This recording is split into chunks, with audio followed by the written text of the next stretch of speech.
Hello ನಮಸ್ಕಾರ. ಇವತ್ತಿನ recipe crispy and crunchy onion pakoda. First ಆನಿಯನ್ಸ್ನ ಚಾಪ್ ಮಾಡ್ಕೊಳ್ಳಿ, ಹಾಗೆ ಕರಿಬೇವನ್ನ ಬಿಡಿಸಿಟ್ಕೊಳ್ಳಿ, ಬೆಳ್ಳುಳ್ಳಿನ ಬಿಡಿಸಿ ಸ್ವಲ್ಪ ಸ್ಮ್ಯಾಶ್ ಮಾಡಿ ಇಟ್ಕೊಳ್ಳಿ, ಹಾಗೆ ಗ್ರೌಂಡ್ನಟ್ಸ್ನ ಸ್ವಲ್ಪ ರೋಸ್ಟ್ ಮಾಡಿ ಗ್ರೈಂಡ್ ಮಾಡಿ. ಈಗ ಒಂದು ಬೌಲ್ ತೊಗೊಂಡು ಈರುಳ್ಳಿ, ಕರಿಬೇವು, ಬೆಳ್ಳುಳ್ಳಿ, ಪುಡಿ ಮಾಡ್ಕೊಂಡಿರೋ ಗ್ರೌಂಡ್ನಟ್ಸ್ ಹಾಕಿ, ಜೊತೆಗೆ ಖಾರದ ಪುಡಿ, ಸ್ವಲ್ಪ ಉಪ್ಪು ಆ್ಯಡ್ ಮಾಡಿಕೊಂಡು ಚೆನ್ನಾಗಿ ಸ್ಮ್ಯಾಶ್ ಮಾಡ್ಕೊಳ್ಳಿ. ಉಪ್ಪು ಖಾರ ಎಲ್ಲ ಈರುಳ್ಳಿಗೆ ಚೆನ್ನಾಗಿ ಮಿಕ್ಸ್ ಆಗಿರಬೇಕು. ಈಗ 1 ಕಪ್ ರವೆ ಮತ್ತು 1 ಕಪ್ ಕಡಲೆ ಹಿಟ್ಟು ಹಾಕ್ಕೊಂಡು ಚೆನ್ನಾಗಿ ಮಿಕ್ಸ್ ಮಾಡ್ಕೊಳ್ಳಿ. ನೆಕ್ಸ್ಟು ಸ್ವಲ್ಪ ಆಯಿಲ್ನ ಆ್ಯಡ್ ಮಾಡಿಕೊಂಡು ಚೆನ್ನಾಗಿ ಮಿಕ್ಸ್ ಮಾಡಿ. ಬೇಕಾದರೆ ಸ್ವಲ್ಪ ವಾಟರ್ ಬೇಕಾದ್ರೂ ಆ್ಯಡ್ ಮಾಡ್ಕೊಬೋದು.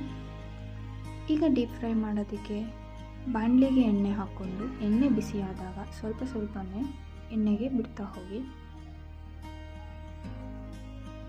ಗೋಲ್ಡನ್ ಬ್ರೌನ್ ಇಲ್ಲ ಫುಲ್ ರೋಸ್ಟ್ ಆಗೋ ತನಕ ವೇಟ್ ಮಾಡಿದ್ರೆ ಪಕೋಡ ರೆಡಿ.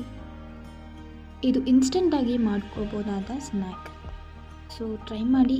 ಪ್ಲೀಸ್ ನನ್ನ ಚಾನಲ್ನ ಸಬ್ಸ್ಕ್ರೈಬ್ ಮಾಡಿ, ಹಾಗೆ ಲೈಕ್ ಆ್ಯಂಡ್ ಶೇರ್ ಮಾಡಿ. Thank you.